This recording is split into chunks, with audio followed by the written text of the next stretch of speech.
दोस्तों, डॉक्टर बिटिया के घर से एक और दिल दहला देने वाली खबर सामने आई है, जिसको देखकर पूरे भारत में रहने वाले लोगों के पैरों तले जमीन खिसक जाएगी कि भगवान एक इंसान पर इतनी क्रूरता क्यों करता है, इतना जुल्म एक व्यक्ति के साथ क्यों करता है, ऐसा क्या हुआ है। हम इस वीडियो में सब कुछ बताएंगे, लेकिन उससे पहले डॉक्टर बिटिया की आत्मा की शांति के लिए कमेंट करें कि हे भगवान, डॉक्टर बिटिया की आत्मा को शांति प्रदान करें और डॉक्टर बिटिया के परिवार को इस भयंकर पीड़ा से बाहर आने की शक्ति प्रदान करें। आइए दोस्तों, जानते हैं क्या है पूरी खबर इस वीडियो में। दोस्तों, एक पिता उसी दिन मर जाता है जब उसकी बेटी के साथ ऐसी क्रूरता की जाती है। एक पिता उसी दिन मर जाता है जब उसकी बेटी के साथ ऐसा जघन्य अपराध किया जाता है। पिता अंदर से पूरी तरह टूट जाता है, उसका दिल टुकड़े टुकड़े हो जाता है। लेकिन इस दुनिया में आए हैं तो जीना है, लेकिन अपने दिल से पूछिए, ऐसे पिता से पूछिए जिसकी बेटी के साथ ऐसा जघन्य अपराध हुआ हो है। दोस्तों, मैं तो चाहता हूँ ऐसे अपराधी को इस संसार में जो सबसे कठोर दंड है सजा हो मिलनी चाहिए। ऐसे अपराधी को डोट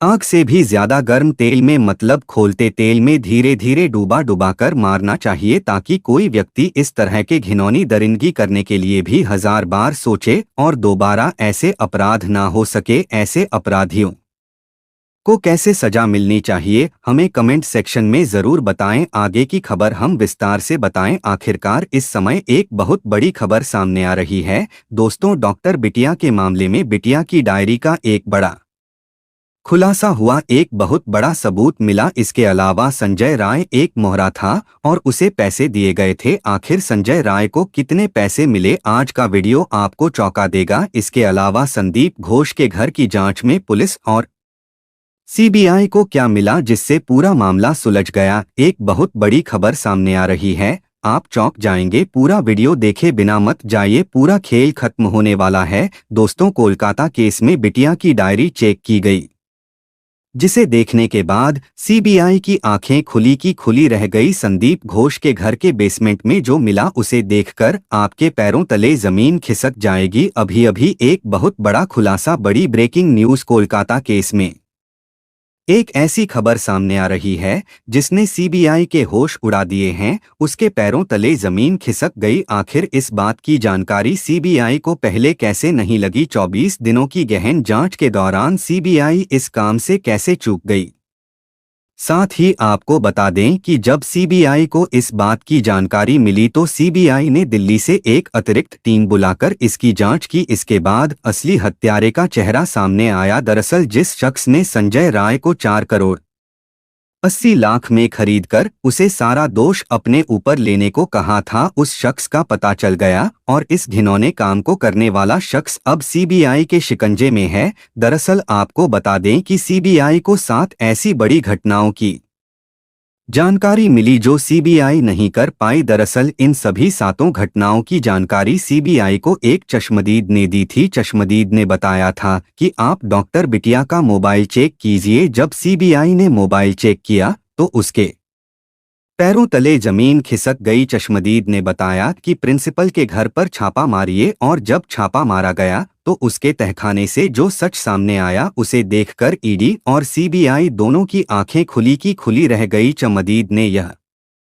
भी बताया कि कृपया लड़की की डायरी भी चेक कीजिए। तो पहले सीबीआई डायरी चेक करने की जरूरत नहीं समझी, लेकिन चश्मदीद के बार बार कहने पर जब डायरी चेक की गई तो जो सच सामने आया, उससे सीबीआई की आंखें खुली रह गई। दरअसल 24 दिनों से सीबीआई इन सारी चीजों की जांच कर रही थी, लेकिन उसके हाथ यह कोई भी चीज नहीं लगी, क्योंकि संजय रॉय को सीबीआई के सामने रखा गया था और संजय रॉय सब कुछ कबूल कर रहा था। इससे सीबीआई को लगा कि संजय रॉय और प्रिंसिपल संदीप घोष ही मुख्य आरोपी हैं और उनके खिलाफ ही केस बंद हो जाएगा। सीबीआई ने तुरंत दिल्ली से एक अतिरिक्त टीम बुलाई और इन आरोपियों को सजा दिलाने के लिए नए सिरे से जांच शुरू की। तो चलिए इस वीडियो में जानते हैं कि सीबीआई को ऐसी कौन सी जानकारी मिली है जिसकी वजह से यह पूरा केस बदल गया, और साथ ही हम यह भी बताएंगे कि डॉक्टर बेटी के फोन के अंदर जो वीडियो बना था उसमें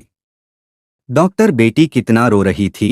और वह वीडियो किसने बनाया, हम यह भी जानेंगे कि डॉक्टर बेटी के मोबाइल से मैसेज किसने भेजा, और हम यह भी जानेंगे कि जब डॉक्टर बेटी को प्रिंसिपल का काला सच पता चल गया था तो फिर प्रिंसिपल ने उसे क्यों मरवा दिया। इन सब बातों पर हम इस वीडियो में विस्तार से चर्चा करेंगे, तो इस वीडियो को अंत तक जरूर देखें। और अगर आप वाकई में डॉक्टर बेटी के लिए न्याय चाहते हैं और उसे सच्ची श्रद्धांजलि देना चाहते हैं तो कमेंट बॉक्स में लिखकर भगवान से प्रार्थना करें कि डॉक्टर बेटी की आत्मा को शांति मिले। चलिए वीडियो में आगे बढ़ते हैं। दरअसल आपको बता दें कि सीबीआई अपनी जांच में पूरी तरह से व्यस्त थी और अपनी जांच को अंतिम रूप देने के लिए तैयार थी, लेकिन जब चश्मदीद ने कहा कि आप एक बार इसकी जांच कर लीजिए, फिर सीबीआई डॉक्टर बिटिया का फोन अपनी टेक्निकल टीम को देती है। और यकीन मानिए इसके बाद जो भी मिलता है उसकी वजह से सीबीआई को अपनी पूरी जांच फिर से शुरू करनी पड़ती है।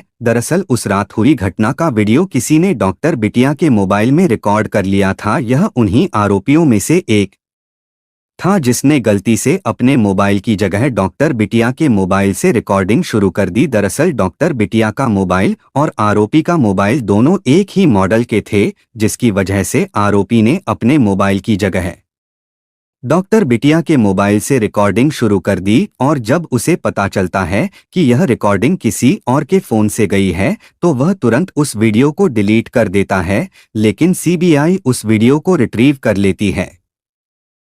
और उसके बाद जब वह उसे देखती है तो पूरा खेल बदल जाता है। सीबीआई को वाकई पता चल जाता है कि संजय राय को 3 करोड़ 80 लाख रुपए देकर खरीदा गया है। संजय राय को फंसाया जा रहा है। हालांकि वह आरोपी है, लेकिन वह मुख्य आरोपी नहीं है। संजय राय ने बिटिया रानी के साथ जघन्य अपराध किया था, लेकिन उसके साथ और लोग भी थे, लेकिन सीबीआई को उसके खिलाफ कोई सबूत नहीं मिलता। इसलिए सीबीआई को लगता है कि लोग ऐसा कह रहे हैं, लेकिन जब बिटिया रानी का मोबाइल चेक किया जाता है, यकीन मानिए जब संजय राय की सच्चाई सामने आती है तो सीबीआई को समझ में आता है कि संजय राय को वाकई 3 करोड़ 80 लाख रुपए दिए गए थे ताकि वह इस जघन्य अपराध की पूरी जिम्मेदारी अपने ऊपर ले सके। इसीलिए जब संजय राय को पहली बार पुलिस ने पकड़ा था तो संजय राय कह रहा था कि हाँ, मैंने अपराध किया है, मुझे जल्द से जल्द सजा दो और मामले को खत्म करो। तब भी पुलिस ने एक बार सोचा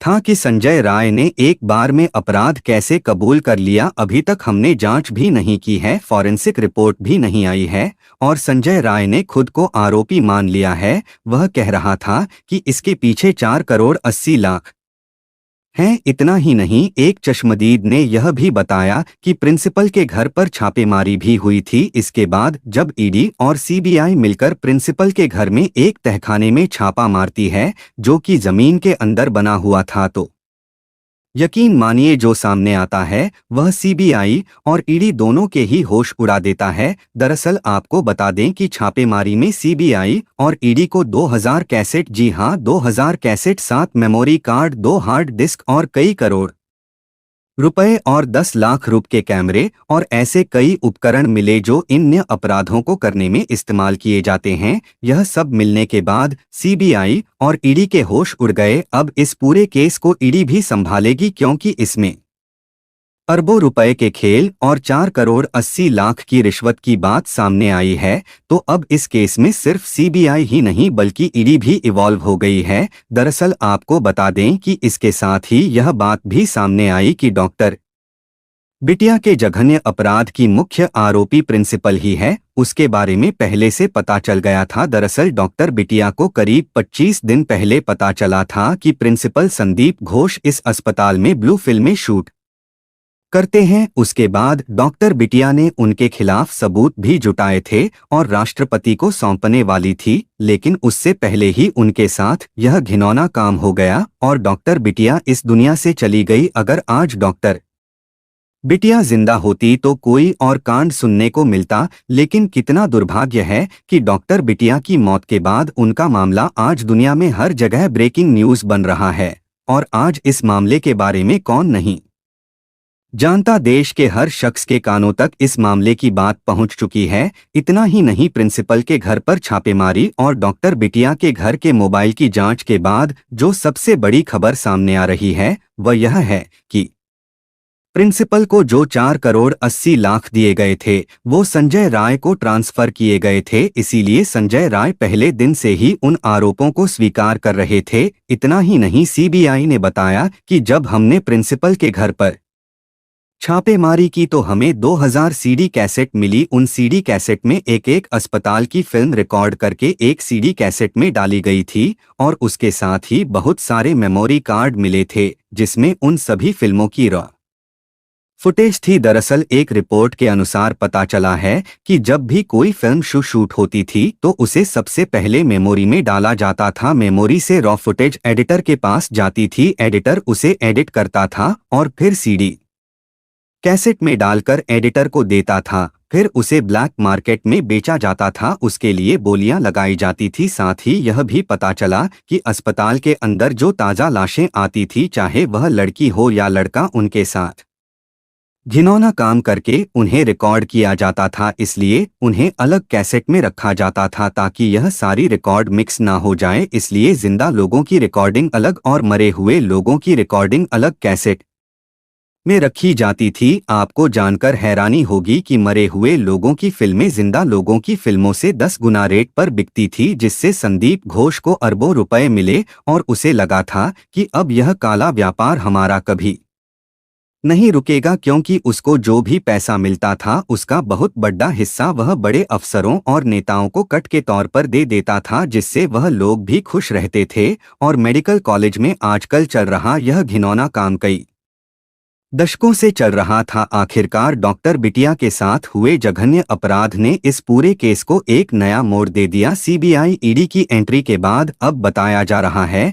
कि यह केस बहुत जल्द बंद होने वाला है। लेकिन बंद करने से पहले आपको बता दूं कि सीबीआई इस केस की एक बार फिर से दोबारा जांच करना चाहती है, क्योंकि ईडी और सीबीआई की छापेमारी से लेकर चमदीद गवाहों और डॉक्टर बिटिया के मोबाइल में मिले वीडियो और करीब 4 करोड़ 80 लाख की जो बातें सामने आई, यह सब देखने के बाद अब मामला साफ हो गया है कि इसकी दोबारा जांच होना बहुत जरूरी है, क्योंकि इसमें कई ऐसे नाम आ सकते हैं जिनके बारे में शायद अब तक किसी को जानकारी नहीं थी। एक जानकारी और मैं आपको बता दूं कि डॉक्टर बिटिया के साथ यह घिनौना काम होने से करीब कुछ घंटे पहले एक मैसेज भेजा गया था। वो मैसेज डॉक्टर बिटिया को भेजा गया था, डॉक्टर बेटी के रिश्तेदारों और परिवार वालों को भेजा गया था, जिसमें लिखा था कि माँ मैं ठीक हूँ, मैंने खाना खा लिया है और अब आराम कर रही हूँ और सो रही हूँ। इसके बाद मैं सुबह उठकर दोबारा ड्यूटी ज्वाइन करूँगी।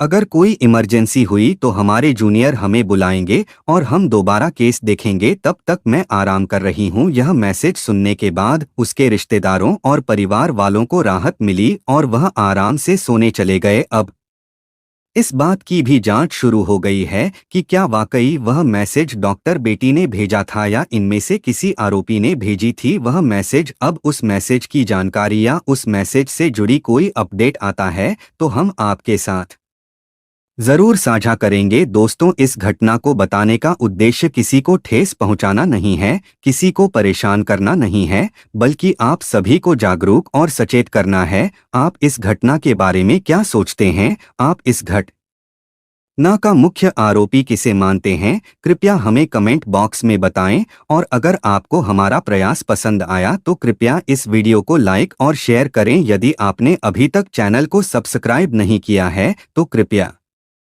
हमारे चैनल को सब्सक्राइब करें। जय हिंद, जय भारत, वंदे मातरम। दोस्तों।